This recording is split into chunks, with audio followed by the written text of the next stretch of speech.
درود و رحمت الهی به یکایک شما هموطنان عزیز و ارجمند. در برنامه خبری تحلیلی پیام نیوز شوکتی محمد با شما هستم. اینک سرختی خبرهایی که پیش شما می‌گردد. در ناحیه رودکী برای آمادگی پشواز امامعلی رحمان پول جمع می‌کنند.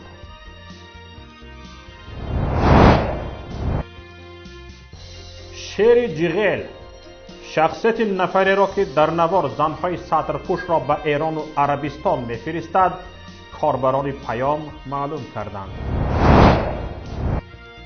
نرخ ارز در تاجیکستان باز هم بالا رفت.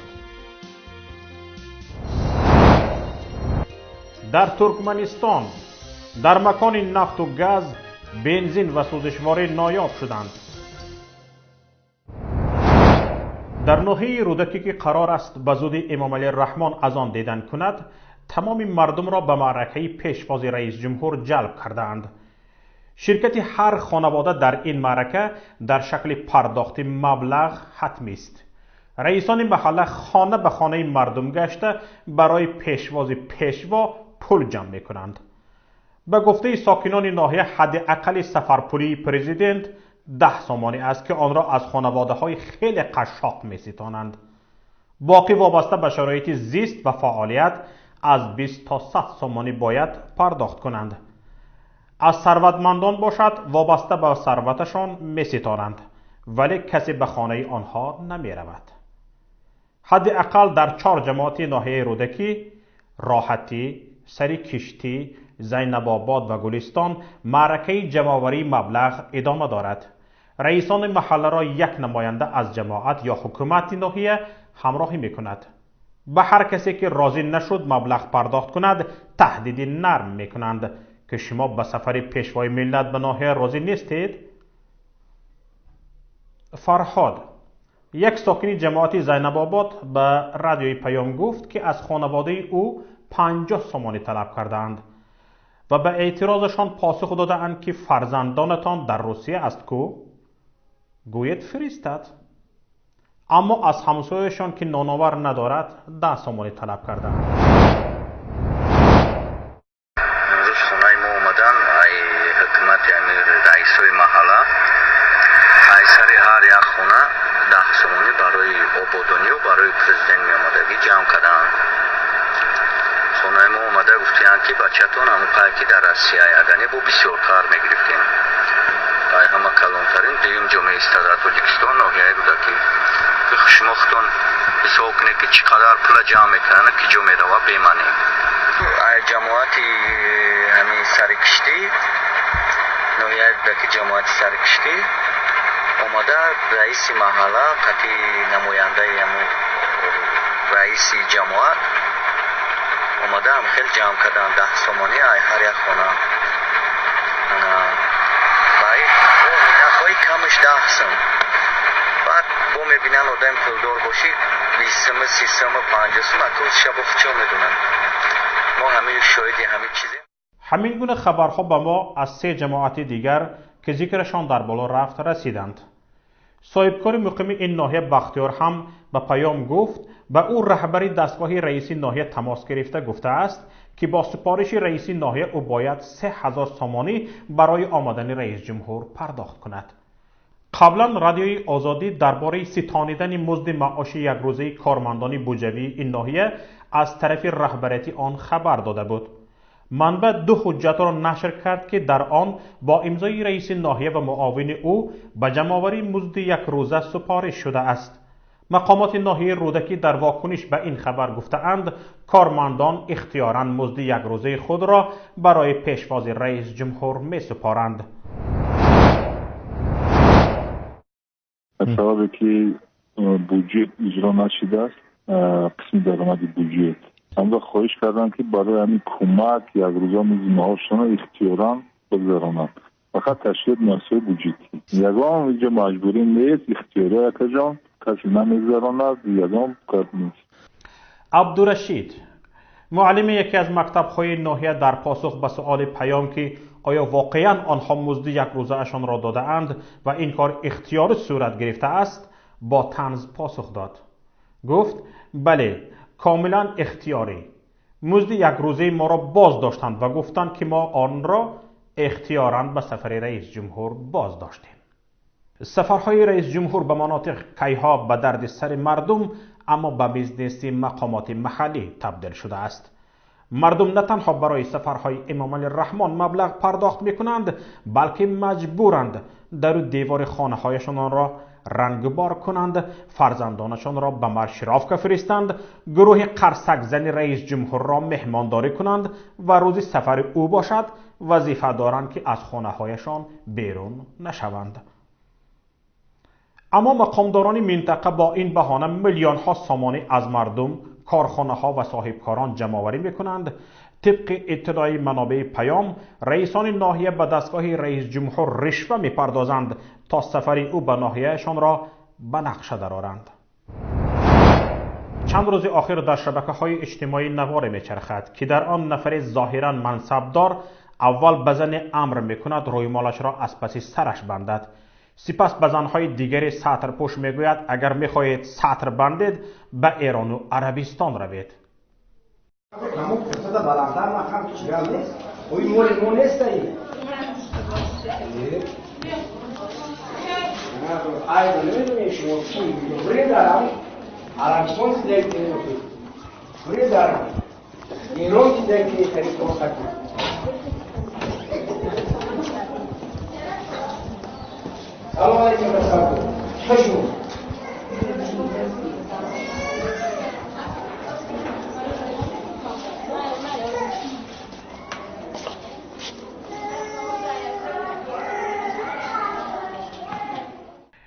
این نوار واکنش تندی کاربران شبکه‌های اجتماعی را به بار آورد و مردم هم شخصیتی این جنایتکار را می‌پرسیدند.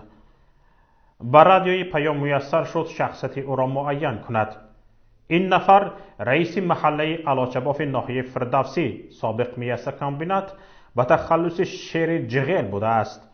او زاده دهه کنگورت ناحیه تیمورملیک است که با وجود نداشتن کمترین سواد اما موافق بودن جغرافیایش رئیس محله تعیین شده است. متاسفانه میسر نشد نام نسب حجتیش را پیدا کنیم. بیشتری مردم او را چون شری جغل میشناختند. طبق اطلاع منبع پیام 3-4 روز آخر در محله میسر کامبینات شهر دوشنبه معرکه فهماندهی عاید به سطر و حجاب جریان دارد. در این معرکه ناظران ملیسه، معلمه های مکتب های 17 و 40 اینچنین دختران درمانگاه رقم 11 شهر شرکت دارند. معرکه هر روز از صبح آغاز شده تا عصر ادامه می کند. معلمه و طبیبان به زنها بیگانه بودن سطر و حجاب را فهمانده خواهش می کنند به در سازند. در صورت مقابلت زنها ملیسه وارد کار می شود.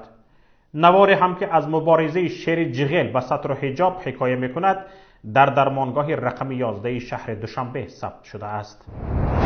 در ترکمنستان سر از ماه فوریه سال 2018 این جانب مشکل دریافت سوزشواری ادامه دارد. امروزها باشد قریب که نایاب شده است.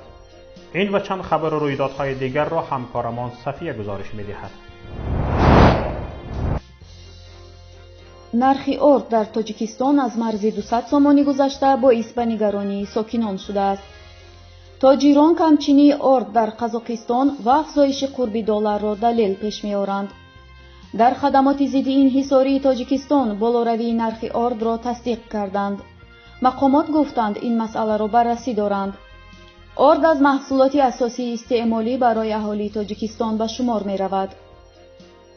روز 4 سپتامبر از چند ناحیه کشور خبر رسید که یک خلطه 50 کیلویی ارد که تا 2 هفته پیش 180 سومانی نرخ داشت حالا به 210 سومانی رسیده است.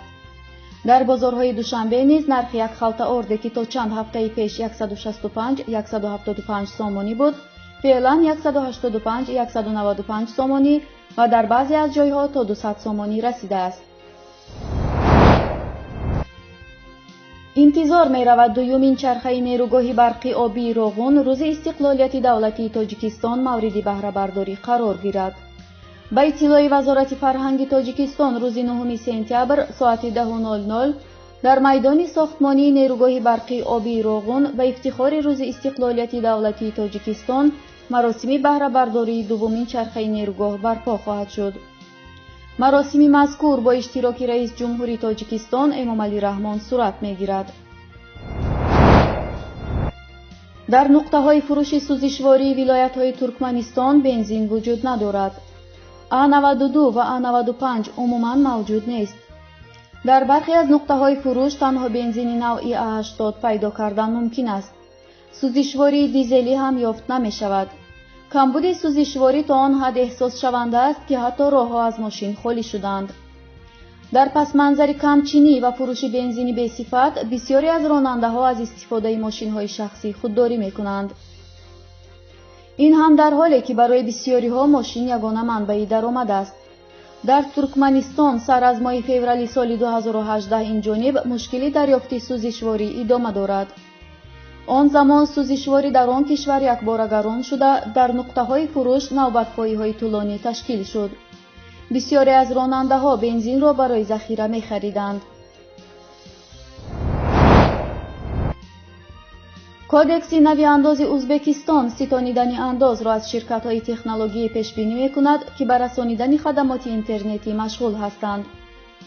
در طرح کودکس انداز آمده است انداز از شرکت‌های ستانیده می‌شود که به شخصان واقعی خدمت رسانی پخش تبلیغات، فراهمسازی دسترسی به نظام‌های جستجوگر، آمارگیری، امکان تجارت آنلاینی و غیره را فراهم می‌آورند. شرکت‌های امثال گوگل، یاندکس، علی بابا، نتفلیکس این خدمت رسانی‌ها را به کاربران اینترنت در ازبکستان فراهم می‌آورند. در طرح کودکس انداز آمده است که سر از 1 ژانویه سال 2020 چنین شرکت‌ها باید در مقامات اندازی کشور ثبت نام شوند و هر ماه حسابات سپارند. مقامات اندازی ازبکستان می‌خواهند از خدمت رسانی این گونه شرکت‌ها 20% انداز ستانند. سال 2017 در روسیه برای شرکت‌های خارجی اینترنتی انداز جاری کردند. شرکت‌های امثال گوگل و اپل در روسیه 18% انداز از ارزش علاوه شده می‌سپارند. قزاقستان و تاجیکستان هم پیشتر گفته بودند تصمیم دارند چنین انداز جاری کنند. در آستانه سفر صدر اعظم آلمان و چین دبیر سازمان عفو بین الملل از او خواسته در مورد وضعیت نگران کننده حقوق بشر و روشنی با مقامات چین گفتگو کند. سرکوب معترضان هنگ کنگی، اویغورها و فعالان حقوق بشر از جمله این موارد است. آلمان سال آینده ریاست اتحادیه اروپا را بر عهده خواهد گرفت و میزبان اجلاس این اتحادیه با چین خواهد بود که پاییز آینده برگزار می شود.